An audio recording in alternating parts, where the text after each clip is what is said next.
Aloha everyone, my name is Alessandro and this is the Temple of Surf, the podcast. We'll give you full access to the best surfers, skaters, shapers, surfboard collectors, shop owners in the world. Discover with me their stories, the greatest successes, amazing behind the scenes, and much more. Aloha, welcome to a third episode of our podcast. I'm so happy because today we're going to discover another surf podcast. Today with us from France, Romain, Remi and Fred, founders of ImpactZone Podcast, the only existing surf podcast in France. Let's discover more with them about their stories, the future projects, guests and much more.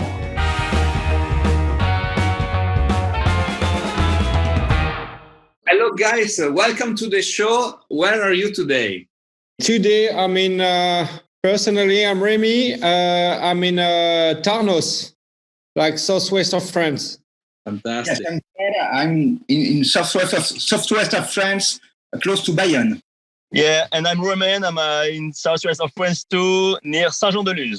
Okay. It's representing French Basque countries, right? Amazing place. Amazing. Exactly. I love it over there. So how is it going in this time of coronavirus? I think you can move around the city. You can go to surf as long as you don't move around too much, right? How is it going in France now? Yeah, we are allowed, we are still allowed to go out until 6 o'clock at night. So we have to be back at home at 6 o'clock at night. We can't really invite anybody for dinner or whatever. But we can go surfing, for the moment. Normally, there's going to be some new announcement soon. So we don't know what's going on next week or so. And the situation at least looks maybe a little bit better. But we never know, right? We have to be vigilant. But the good thing is that you can go surf, right? So how are the waves over there? Everything is still good and surf is up and how is it going? Well, the surf is allowed right now, but it was forbidden in November during the second lockdown, and it was very hard for all the surfers in France because the waves were pumping for 3 weeks. And depending on the town, the police was quite okay for that. So in some places you could surf and police didn't say anything. In other places you could be fined and super expensive. And for right now, you can surf, but the weather has not been that good for the last few weeks, I'd say. Actually, today was pretty good. Yeah, today was good. Yeah. So today you went? I went. No, we had disappointment with an Italian surf podcast. Oh my God! More important. Oh my God! Sorry. I feel I feel privileged. Anyway, it's 4 p.m. Still. Yeah. Just kidding. Cool. So, first question of the show, I ask everybody, in your opinion, what is the most important thing in surfing? Having fun. Having fun? Definitely. For the moment, it's going out.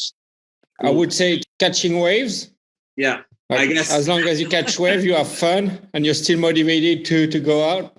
I guess, it's a very pragmatic approach, right? If you catch waves, then you surf. Otherwise, exactly. Otherwise, you just keep trying, right? Exactly. Or you're just swimming. What will be your answer?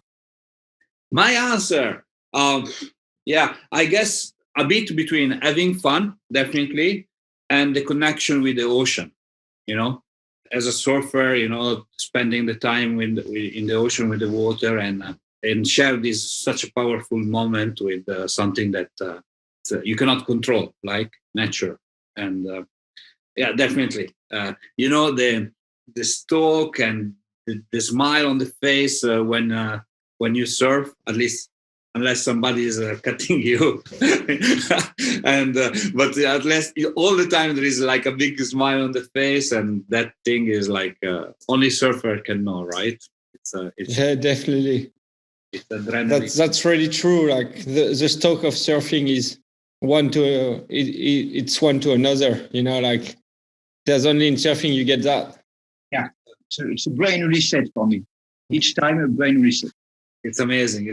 So I would split my answer. Nobody ever asked me, actually. That's a good point.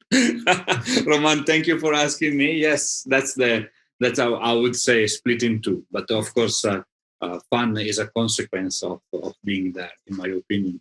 Let's talk about you as a surfer. What you like to surf like? You like to surf longboard, shortboard? What's your style? Go ahead, Roman. You're first. Yeah, according to the difficulty of the question, you can point. Like basically, all the three of us has some pretty different approach. So that's the interesting part of it. Yeah, Roman, go ahead. I would say that I surf mostly shortboard and maybe 25% of my time on the twin fin. And yeah, that's it. And Remi? Personally, I surf mostly performance surfboards, like mostly thrusters and quads. And I also have some twins. But yeah, mostly performance surfboard, but I have like fair bit of boards at home. So I have quite everything. I can surf quite everything, like from longboard to twin fin to single fin to big boards. whatever can serve, right? No, I have 30 boards at home. Oh wow! Okay. So really, so yeah, I can. Yeah, I have 30, or maybe more. Wow. Like I think I'm forgetting some. Like I have some at my mom's place as well, but like in my place, I think I have 30. Plenty of boards, but mostly performance shortboards. Okay. And you, Fred? I mostly surf longboard or mid-length board to get glide, to get smooth surfing. Yeah, you know, I'm the elder of the three guys, so I must keep on surfing longboards now. Okay, fine, definitely. You know, I like to surf longboard too. So we are two against two. So today we talk about your podcast. In fact, I would say, if maybe you agree with me, it's like the most known podcast in France about surfing, right? I hope if you say so. I don't know. You know better than me, right? Like if I look in it, at least one of the most followed or recognized. The fact is that we are the only one, I'd say. So it's pretty easy to be the biggest one. But the good thing is that the Surf Station magazine produced some small podcast. It's more like social or live interview that they release at the podcast. But in this format, yeah, we are the only one, and we are shared on Surf Station magazine too. So that helps us to be popular in France. Yeah, I guess yes. You know, the definition of podcast a podcast comes out from the consistency, right? If you are able to do a lot of episodes and quite often, otherwise there is quite a lot of material out there, right? Interviews of any kind, and yes, the definition of podcast is quite enlarged nowadays. But how did you come up with the idea of creating a podcast, ImpactZone? Actually, it came from some discussions we had with Roman. So the idea comes from Roman. Like when he was working at Surf Station, he really wanted to do that. But at that time, I think like that wasn't the right time for Surf Station magazine to do so. And when Roman left Surf Station, we were always talking about surfing anyway in our discussions and stuff like that. And once he came up to me and said like, "Oh, would you want to do that with me?" And I was pretty excited about the idea. And we tried, the two of us. We started one episode, the two of us, and it was not really possible, like to do it just the two of us. Like we weren't like technical enough to really nail it and really be able to do it efficiently. And that's when Fred came into the adventure, because like Fred is a bit like the guru of IT stuff, like whether if it's video, photos, sound, music, whatever touch base with computer. So he jumped in there, and like we started to do it like more regularly. And at the beginning, it was just like Roman and I discussing about topics. And then because Romain is a journalist and pretty accurate on his on the way to build subject, he came up with the idea of having some interviews, which is way easier to do than just picking the two of us.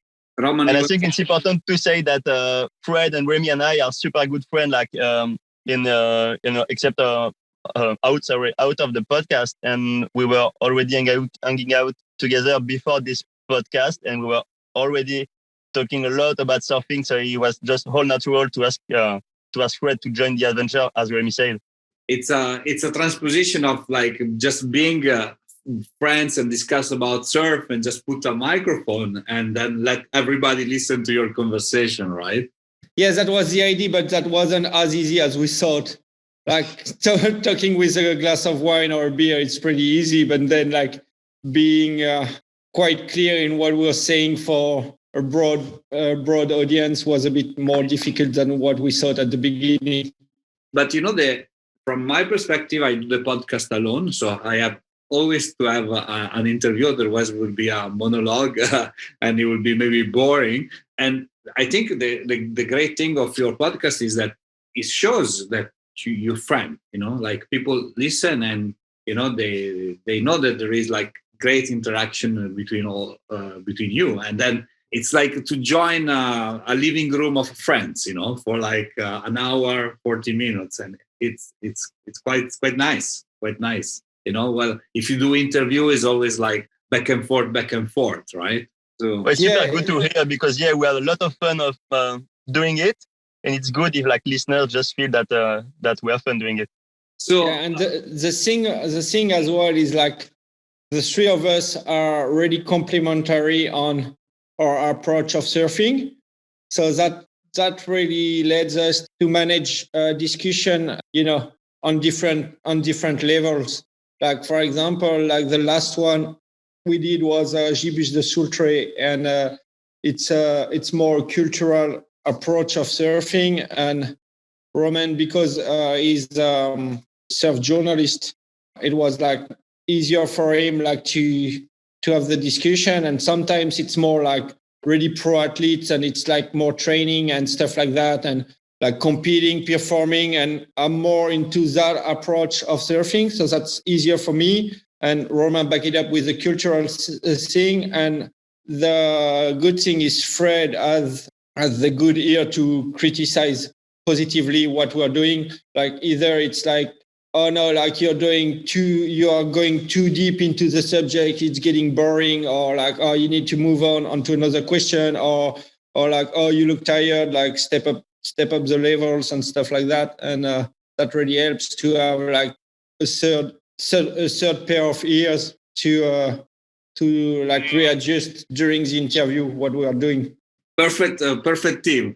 Yeah, that's pretty cool. That works pretty well. Team. How do you select the guest of the show, of the podcast? How is the process? Do you have a process, or?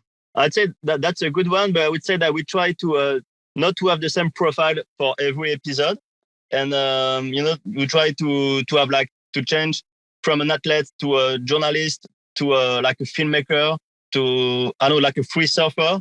We try not to have the same profile in the 2 episodes in a row, and after, of course, it depends of the opportunities that we have. And some French surfers don't live necessarily in France, and I know that when they are in France, we try to jump on them to catch them while they are here. And some are easy to grab, and some are more difficult. I'm sure that you know what we talk about. Yes, stalking on Instagram for me is sending messages, and when there is especially now surf season, impossible to get people commit to the show, right? First priority is to surf, obviously. Yeah, definitely. And some can look pretty motivated at first, and once arrives the time to put it together, there's always a better thing to do than answering to 3 guys behind a microphone or whatever. But we have a big list of people we want to interview, so it's quite easy to switch.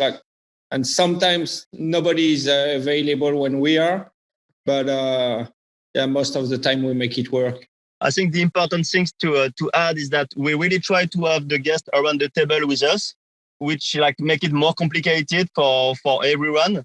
And actually, we only did one show with the people on Zoom, like you do, which is like a super great tool and will be much easier sometimes.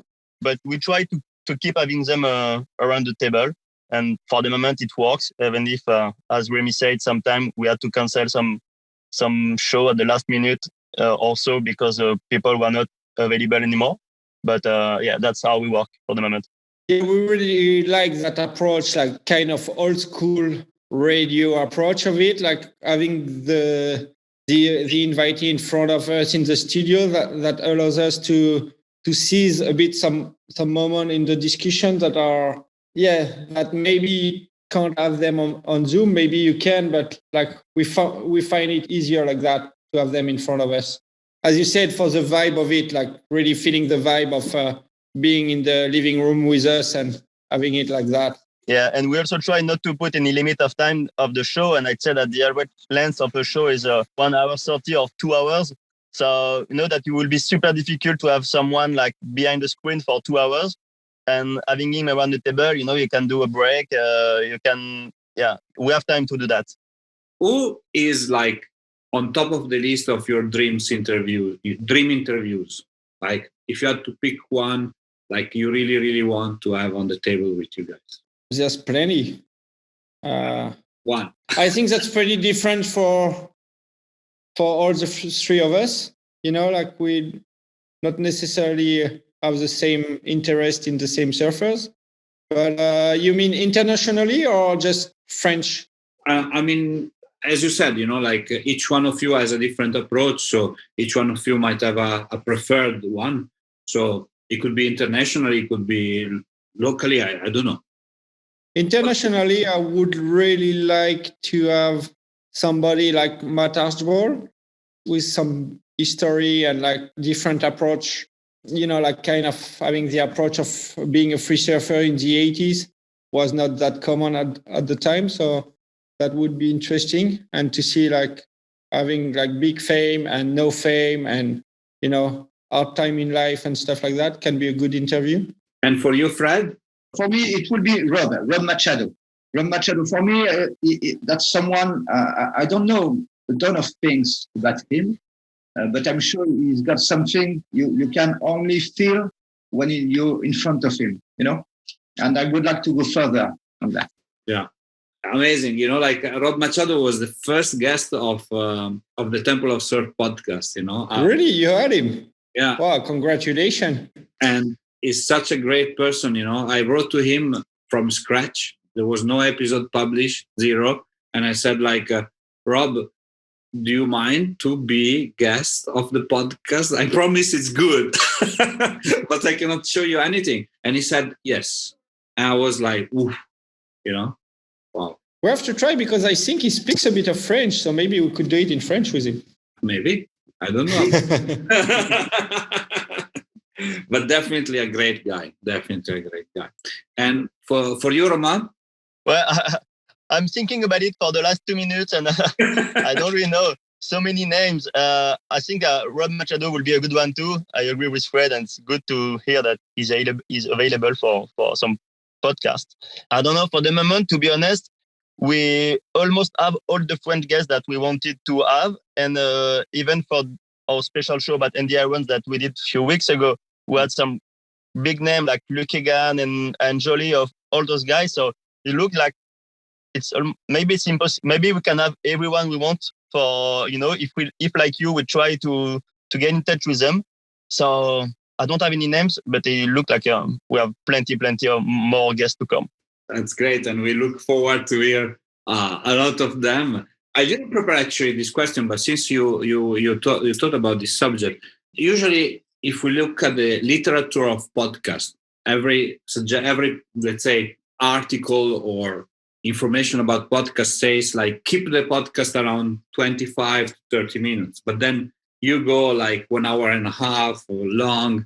Aren't you like afraid that maybe you will lose listeners because they are not able to, they cannot commit, let's say, for 1 hour and a half of podcast? Who wants to answer? Yeah.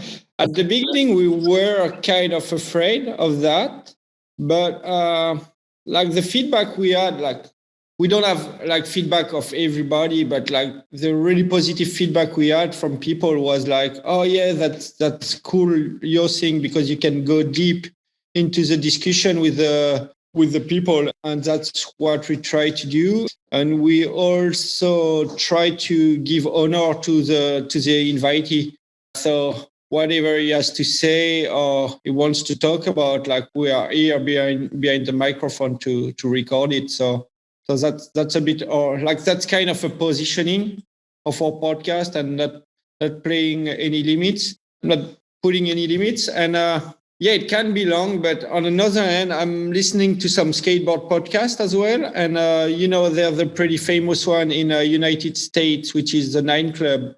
And when they interview guys like Tony Hawk or Steve Caballero, who are 55 or maybe more, and they have plenty of history, like their podcast lasts for 4 hours and a half. As long as it is interesting, there's no way to really reduce the time. And that's really like the role of Fred. Like it kind of makes some sign when we need to move on to another question. It's like live suggestions. Amazing, right? Yeah, and I would say that, this is the advantage of podcast in comparison with like surf magazine or article. I mean, written article, you don't have any limits. And it can be super frustrating as a journalist, for example, to reduce your interview or what you want to say because you have only one page to say it, for example. For here, as Remi said, we decide not to have any limit to that. And at the end, we have some super good completion rates, like talking about statistics, for example. And, like the longest show was more than 3 hours. It's like 3 hours and 15 minutes. And we had so many good feedback about it. It's not like a famous surfer. It's a guy called Nicolas Dazé, aka Daz. He was like a filmmaker in the 90s. And he built his profile and he finished like a global brand marketing manager for Quicksilver. So he has plenty of stories to say. And this one was more than 3 hours, and we have like almost 80% of completion rate. I mean, almost 80% of the listeners who listen to the show until the end. So yeah, it was like super positive for us. And for the moment, like as long as the guest has something to say and as long as we have some question, we keep running the show. It's interesting what you say, because I guess all of us as human being, we are very interested in stories, right? And if I look at my case, for instance, doing a 20 minutes, 30 minutes interview, I go only on the surface, right? I don't go more in depth and in detail because the time is a constraint, right? But then if you have like a guy that can tell you all the stories of Quicksilver behind the scene, that's super engaging, right? And then I guess, yes, if you go for it, you commit and you want to hear all of them, right? And maybe more. So yeah, and the good thing is also with podcast is most of our listeners like can listen like for 20, 30 minutes and they stop where they want to, and then they go back to the interview at that same point and listen to the end of the interview. So I guess that podcast is a really good media for those long interviews, and most of the people like they are listening their podcast while doing another thing like cooking or doing some housework or driving or whatever. So it's like radio. It's like, yeah, exactly. You can stop and pause and play again. So that's the technology part. That's amazing. What is your favorite episode so far? Fred, we start from you. What is your favorite one? Well, I've got no time to ask myself. I think it's a big one of Nicolas Dazé from that. Yeah, because of the person himself and because of the scale of what he says. It's really like you said, a lot of behind the scene, a lot of stories in the contests, in the market, with the brands. And that's the reason why I think this is my favorite. Great. And for you, Remi? Yeah, that was pretty interesting, especially like working in the surf industry. That's always cool to know more from a guy like that. And I really, and like we had some great time doing it. Like that was pretty funny, and so that was cool. And I think like if we talk about surfers, I was pretty pleased by the Jeremy Flores interview because he was really relaxed and really open to talk at that time. So that was really cool. And I would say Vincent Duvignac because he told us about the geology of the dunes in Leland, and that was pretty interesting. Oh my God! Like definitely one of a kind, right? Yeah, definitely. That was so funny. Like things like the sand is coming from Massif Central, from north of Land, and coming from the Pyrenees, from south of Land. So that's why the sandbank are moving and blah blah blah. And so that was You have to listen to him like to really understand like the geology of Leland. I will. I don't know even where the place is, but I look in Google. I Google. and for you, Romain? Yeah, the one with Vincent Duvignac was a very good one, but I'd say like my friends, the one with Nicolas Dazé. Like it was super fun to do. We had super good time with him and like plenty of stories and memories. Number one. You know, like I love this fact that you're using variety in that podcast. You know, it goes like it can go from surf to geology very fast, and then you talk with athletes and you talk with photographers or video makers. It's amazing. I think that enriches the content, right? And that's all so cool to show that surfers and guys from the surf scene has something else to say than just surfing. And like, you have some other stories, like they are brought to us through surfing, but they are going beyond surfing. So that's also cool, like to be able to discuss anything. And you do it in French, you do it in English, right? Some episodes like the Andy Iron one is like both in English and French. I think also you might have a mission, maybe that is the one to show the history of the surfing in France to English-speaking people, right? To French first, but also to English-speaking people, no? I think it's... Yeah, you're right. It could be super interesting. But to answer to your first question, this is a French podcast first. And the show that we did about Andy Irons was supposed to be in French. But so, as we said earlier, we had some guys like Lucky Gann and Jolie and other people from Hawaii, friends of Andy, who told us some super interesting and sometimes exclusive stories about Andy.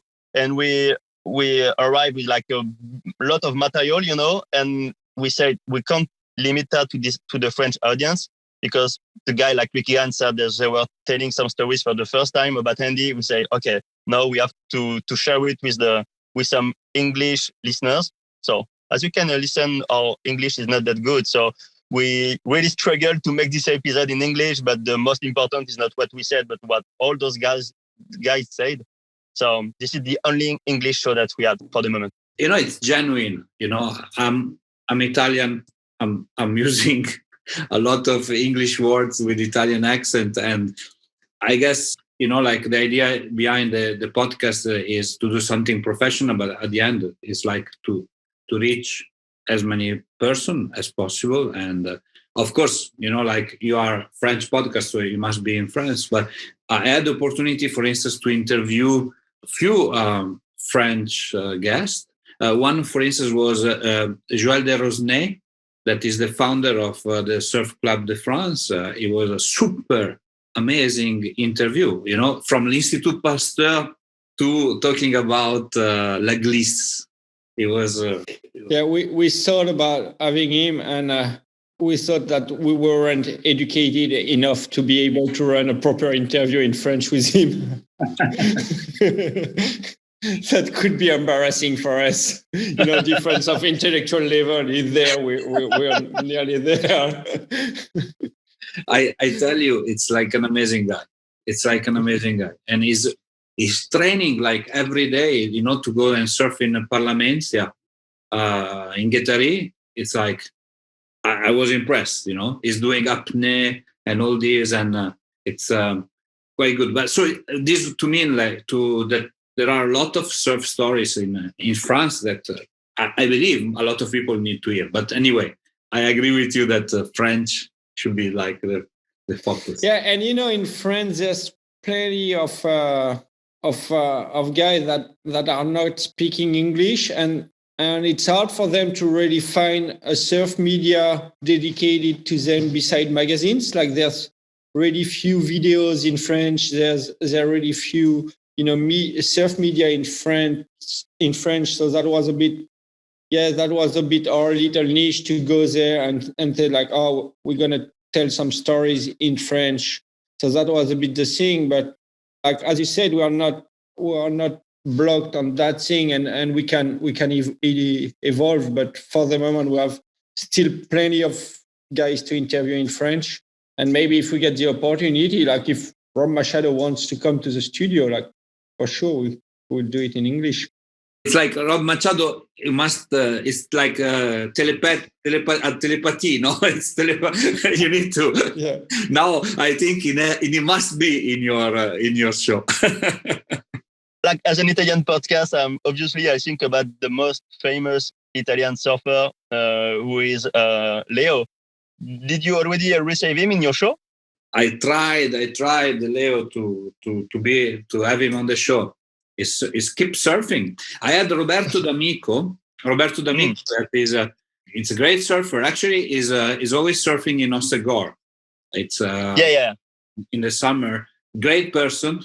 He really I would say a waterman. Like in the definition, people really like to be on the sea and committed a lot in cleaning beaches and ocean. So he's doing quite a lot, and I had him in the first series of the show.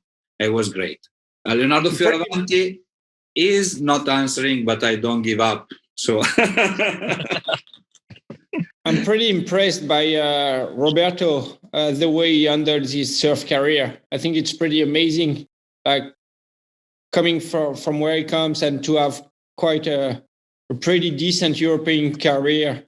And being still relevant without doing any contest and stuff like that, I think he's pretty good at managing his career. Yeah, we always start with the going back to the fun part, right? What's the most important thing? And when he was in the interview, he was saying I was competing. I was doing. I think he was doing some pro competition there. In Osegor or somewhere, and he said before the heat I didn't feel well. I was vomiting. I felt the pressure, and everybody was challenging me to do better, more, and I couldn't reach anymore the fun part. And so I decided to stop and to dedicate to videos, right? To do surf trip around the world and change the approach of surfing. And now it's super happy. Being a pro surfer is not for everybody, right? There is something that it's taking from your personal life, right? Yeah, definitely. So yes, but those are the two most famous surfer. Italy, there is a lot of it's growing as culture, but we're missing the waves. If you think Roberto D'Amico told me, we were in Rome and we were waiting for the ferry boat to cross. And when the ferry boat was crossing, the waves were pumping. So can you imagine if you have to rely on ferry boat for waves? It means that, it's not really over there. Huh? I think you have a lot of opportunities between Osegor, Biarritz, Guettari, you name it, right? Oh yeah, we're spoiled. Yeah, so that's the amazing part of that. Aren't you? Sorry, it's taking we are going on the 44 minutes of the show, so I don't want to take 3 hours no at all. But I heard the news that basically Osegor is not anymore in the pros tour.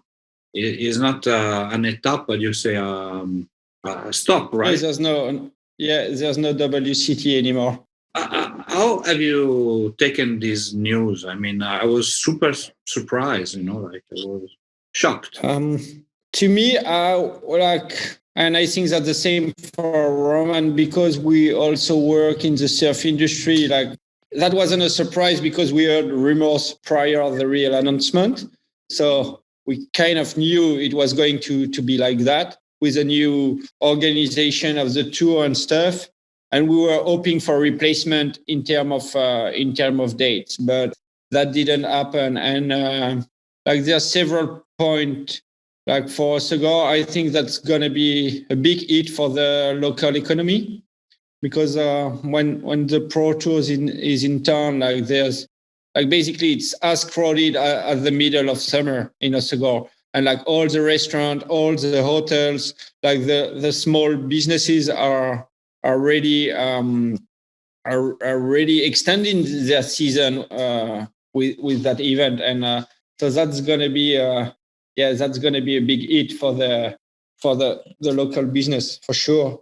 And in terms of like, surfing wise, I think it's pretty harsh as well, because like for decades, like the European surf market has been helping the surf growth as well, and that's kind of harsh to not have France anymore, because it was a great event, and I think it was showing good side of surfing as well, like a side of surfing that you need to see, like big beach breaks and big barrel in beach breaks and stuff like that. And I don't think there's any like consequent beach break anymore on tour. Like, there's no Puerto Escondido, there's no La Gravière, and the only one is Rio, which is a bit different. Like Saquarema, it's still good, but it's not like Osogor. So I think, like, surfing wise, it's and I'm pretty sure the pros will miss it as well, because it's fun time of the year to be in France in October. Do you think they will change the decision maybe 2022 to bring it back? How do you see it over there? Or it's like forever lost? Roman, do you have any info? No insider about it. No, hope that they will be back. But like, looking how started this 2021 season, you can expect that maybe they will to readapt the schedule to finish it. I don't know. It's just like what I'm thinking about. But no, I will not be surprised that he'll be back in next season. As Remi said, now we really miss like one powerful beach break, and I think that makes part of surfing. So if we only have like big bowers like Tiopo and Fiji, it won't be the same tour anymore. So finger crossed to get it back. The only tricky thing for France is, like, because like they want to run that season and having like a playoff in September. Basically, the good season in France, which is like September, October, November, doesn't really fit that kind of timing of the season. So basically, they need to put the final in Osogor. Like, that's what I would suggest to the WSL. Put the final in Osogor, and everybody's happy. Yeah, definitely. It's gonna drive a lot of people over there.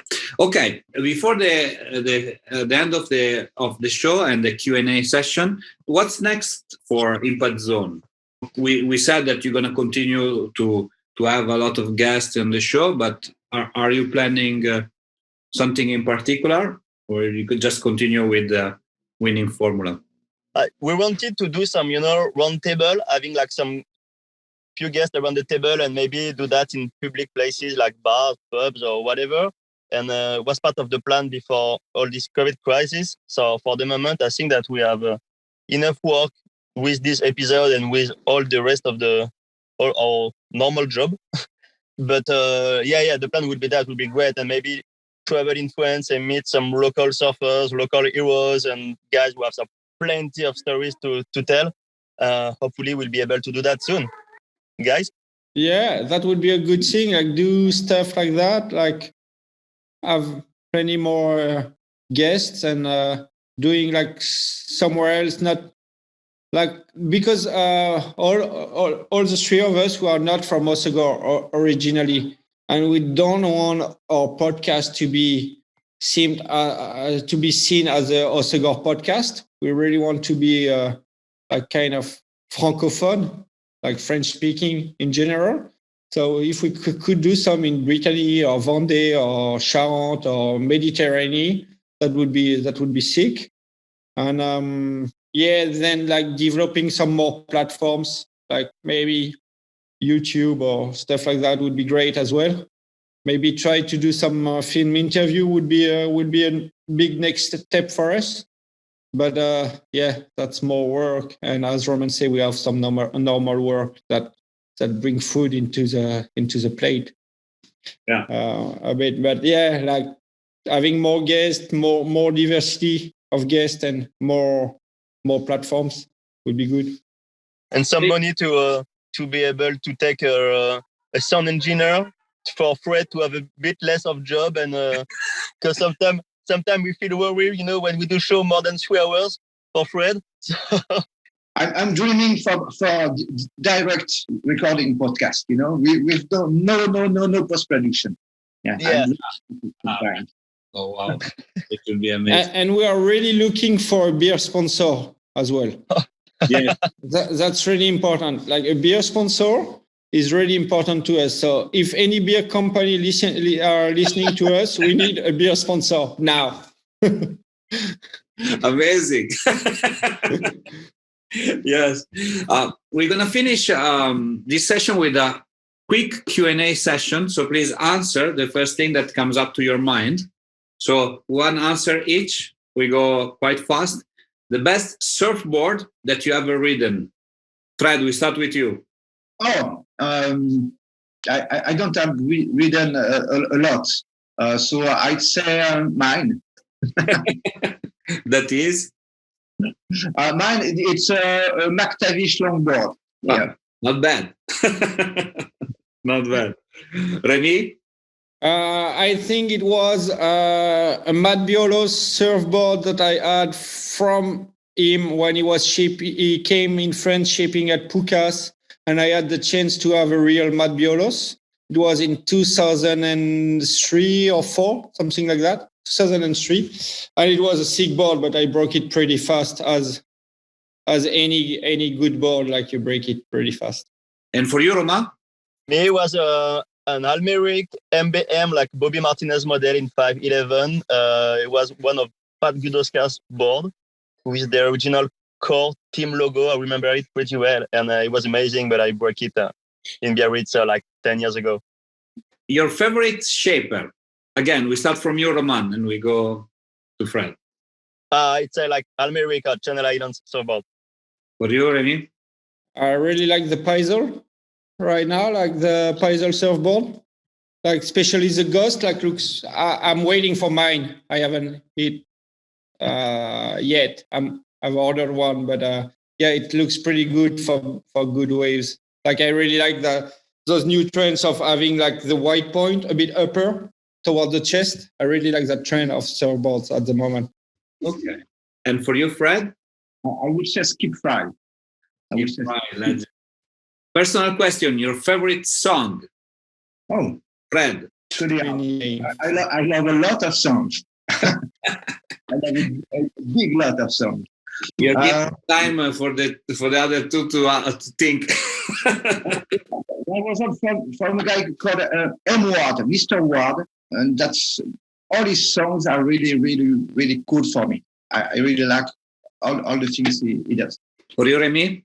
The Decline from NoFX, which is like a 17-minute song, punk rock song, pretty good. Yeah, definitely. And they just did it with a symphonic orchestra recently, which is amazing. Oh, I'll look at it. And you, Roman? Me, I'd say like super hard question, but any song from the Wu-Tang Clan? Wu-Tang Clan? Yeah, Wu-Tang Clan. Sorry. Wu-Tang. Yeah. Oh my God. Yeah. Go back to good stuff. Favorite surf spot, Romain? Huh. There are no place like home, so it's definitely not the best wave in the world, the best wave in France, but I'd say Les Sables d'Olonne, France.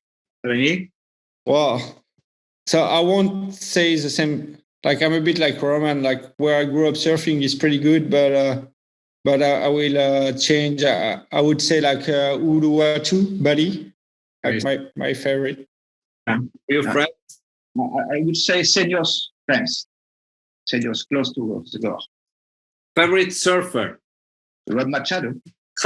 Easy. Remi? Wow, that's a hard question. Like recently or all time? All time. Andy Irons? Yeah, definitely. Legendary surfer. For you, Romain? And the Irons as well. Yeah. Amazing. Legendary surfer, yes. Icon. Last question. I don't know if you heard the other episodes of the Temple of Surf. Nothing to do with surfing or anything. I want to know your best relationship advice. Fred. To be honest. Honest. Oh, Roman, start first. I have to think about it. I'm not really good at that. Wow, Fred has a pretty good one, a good answer. Was not expecting that kind of answer. Question, Alessandro. I will tell you why I ask you after. Yeah. Be honest, be true to yourself. Remi, you escaped. Now it's your turn. No, like don't try to please the people that you don't like. Like basically be true. Yeah, that's a bit like be true to yourself. Like don't try to fake it to be loved by people. If you don't love them, there's no use. Yeah, I agree. The reason why I ask everybody on the show, it's like because it's first of all is like a question that removes all the barrier and filter. So you go back to straight to the person. So I want to leave the last question to the listener to something that is quite unique and has nothing to do with the topic. And the second thing, in my future projects, it's to write a book out of the podcast. And through this Q&A, I would like to find a way in, I don't know, a few years from now to create from a podcast a book. So maybe I gave you a good idea as well. I don't know. With Amazon now, you can self-publish books and can be out there. And so in a way or another, maybe I will use this Q&A. But, the ideas are a lot. The time is not much. And and again, we need to work to bring bread at home, right? So we will see. We'll see about it. But thanks a lot, guys, for being with me on the show. And this is the third series. And I look forward to talk to you very soon. Yeah, thanks for the invitation. And anytime you come surfing to France, hit us up. That would be cool to do it in real life. Next time we interview you for a podcast. Definitely, but please get that beer sponsorship before, huh? Yeah. We're working on it pretty hard. Cool. Au revoir, à bientôt. Ciao. À bientôt. Au revoir. Ciao.